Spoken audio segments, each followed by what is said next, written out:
सगळे शिवप्रेमी इथे आहेत.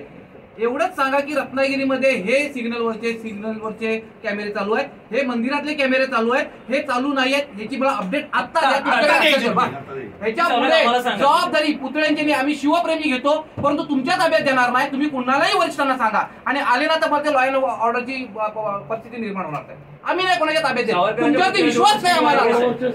आम्ही ह्यांच्याकडे का मांडायचं यांच्याकडे? त्यांना त्रास जबाबदार कोण आहे? साधी सगळं गोष्ट होती. सिंधुदुर्गात घटना घडली, त्याच्यानंतर तुम्ही काय उपाययोजना केल्या? त्या नाही ना झाल्या. ते तर महत्वाचं आहे. सिंधुदुर्ग इथे बोट ते झाली, आता 2 महिने झाले. रत्नागिरीमध्ये त्या 3 महिन्यात काय काय घडतंय का बघा ना साहेब.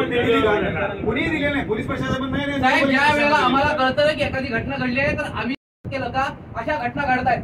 साहेब तुम्ही पालक नगर परिषदेचे, तुम्हाला वाटलंच पाहिजे की नाही ही गोष्ट आहे तर चेक करूया, ती गोष्ट नाही चेक करूया का तर इथं असं काय घडता कामा नाही. साहेब ह्यासाठी तुम्ही प्रशासन म्हणून कधी पुढे येणार आहे? अहो तुम्ही आम्हाला बोलवा ना की ही गोष्ट करायची आहे, तुम्ही उपाय सांगा, आम्ही येतो. तुम्ही आम्हाला बोलवा साहेब, आम्ही उपाययोजना सांगतो, तुम्ही त्याची फॉलोअप करा. साहेब येतो काय आम्हाला रिप्लाय मिळत नाही. घडली तिचा रेफरन्स सांगितलं साहेब. हे पण नगर परिषदेला पण दिले, ह्याची पोच आता माहिती नाही. 21 ला दिले. साहेब आमची निवेदन काय अर्थ आहे साहेब? काय करायचं यांना काय घेणं देणं ह्याचा म्हणून त्याच्यावरती म्हणून यांनी आता याच्यावरती कारवाई उपाययोजना काय केली? नीट वाचा तुम्ही. यादवला आम्ही येणार, यादव येणार नाही म्हणजे काय? हो साहेब सकाळी 5 वाजता कळाली. त्याच्या अगोदर तुम्हाला असं दिलंय की अननोन नंबर उचलाय. नेमकं नगरपालिकेची सीओना तुम्ही घेरावा घातलेला, काय नेमकं सांगा? आम्ही नगरपालिकेच्या सीओना घेरावा घालून आमची पहिली मागणी होती की सकाळी 7 वाजता आमचे अमित काटे असतील त्यांनी संपर्क केला होता सीओना आणि त्यांना ह्या बाबतीतली सूचना दिली होती की शिवाजी महाराजांच्या बाजूला असणाऱ्या मावळ्यांची विटंबना झालेली आहे, तर त्या विटंबना झालेल्या पुतळ्यांचं ताबडतोब त्याच्यावर झाकून टाका. तरीसुद्धा 9 वाजेपर्यंत नगरपालिका प्रशासनाने कोणतीही कारवाई केलेली नव्हती. ज्या ठिकाणी त्यानंतर आपल्या शिवभक्तांनी त्याच्यावरती झाकण घालून हा जो प्रकार आहे हा उघडकीस आणला. पण आता ह्याच्यानंतर प्रश्न असा उपस्थित राहतो की नगरपालिका प्रशासन ह्यासाठी किती संवेदनशील आहे. सकाळी 5 वाजता आम्ही ज्यावेळेस नगरपालिकेच्या सीओना भेटलो त्यावेळेस त्यांनी असं सांगितलं की सकाळी 5 वाजता मला ही घटना घडलेली मला समजली. 5 वाजता समजलेल्या घटनेला त्यांनी कुठल्याही अधिकाऱ्याने तिथं भेट दिलेली नाही आहे आणि तिथं असणारा जो यादव नावाचा पर्यवेक्षक आहे त्या व्यक्तीने सुद्धा फोन न उचलता उद्धटपणे उत्तर देऊन आम्हाला अशा पद्धतीचं सांगितलं की मला 8:30ला समजलं आणि त्याच्यानंतर मग आम्ही कारवाई केली. तर ह्यासाठीच आम्हाला सगळ्यात महत्त्वाचा मुद्दा असा होता की इथं CCTV कॅमेरे नसल्यामुळे त्या ठिकाणी रात्री जी घडलेली घटना आहे त्याचे पुरावे ह्यांच्याकडे मिळत नाहीत. प्रत्येक वेळेस हीच घटना आम्हाला असंच सांगितलं जातं की CCTV कॅमेरे नाही आहेत.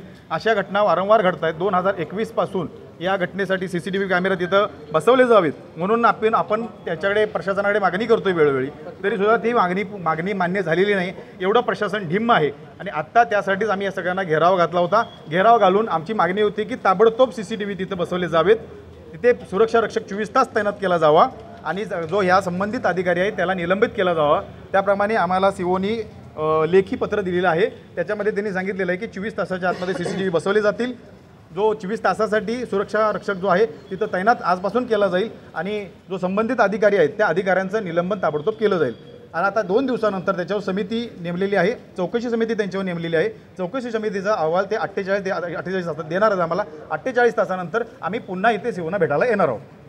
आणि अशा पद्धतीची कोणतीही घटना जर का शिवाजी महाराजांच्या बाबतीत घडत असेल तर एक शिव मावळा म्हणून आपला रत्नागिरीतला कुठलाही नागरिक गप्प बसणार नाही. आणि या उद्या जर का अशी घटना पुन्हा मालवणमध्ये अशी घटना घडली, मालवणमधली राजकोटवरच्या पुतळ्याची विटंबना झाल्यानंतर या ठिकाणी इथं सुरक्षा रक्षक तैनात करणं गरजेचं होतं, तिथं सुरक्षा पुरवणं गरजेचं होतं, तरीसुद्धा प्रशासनाने कोणतेही पावलं उचललेली नाहीत. आणि त्याचीच परिणिती आज अशी आलेली आहे की तिथं तो शिवाजी महाराजांच्या मावळ्यांची विटंबना केली. त्यांची इच्छा पुढे होती का? शिवछत्रपतींच्या मूर्तीची सुद्धा विटंबना करण्याची त्यांची तयारी होती का? वेळीच जर का तिथले नागरिक जर का समोर आले नसते, तो व्यक्ती पळून गेला नसता, तर त्याने कदाचित शिवाजी महाराजांच्या मूर्तीची सुद्धा विटंबना केली असती, असं आम्हाला सांगायचं आहे. आणि या डिंब प्रशासनाला जाग यावी म्हणून आम्ही इथं आलेलो आहे. रत्नागिरीमध्ये काल रात्री एक घटना घडली.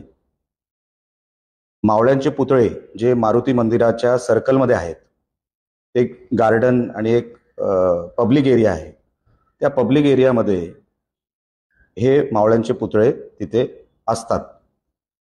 पोलिसांचं म्हणणं असं आहे की एक कोणतरी आला हिंदू समाजाचा, त्याच्यावर मी येतो नंतर, हिंदू समाजाचा एक कोणतरी मुलगा आला, विचित्र अवस्थेत होता आणि त्यांनी ते मावळ्यांचे पुतळे तोडले, असं त्यांचं पोलिसांचं म्हणणं आहे.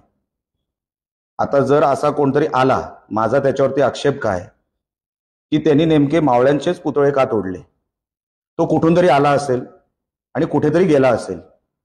आणि मारुती मंदिरचं सर्कल हे मधोमध आहे शहराच्या, आजूबाजूला अनेक टू व्हीलर वगैरे ह्या सगळ्या उभ्या असतात.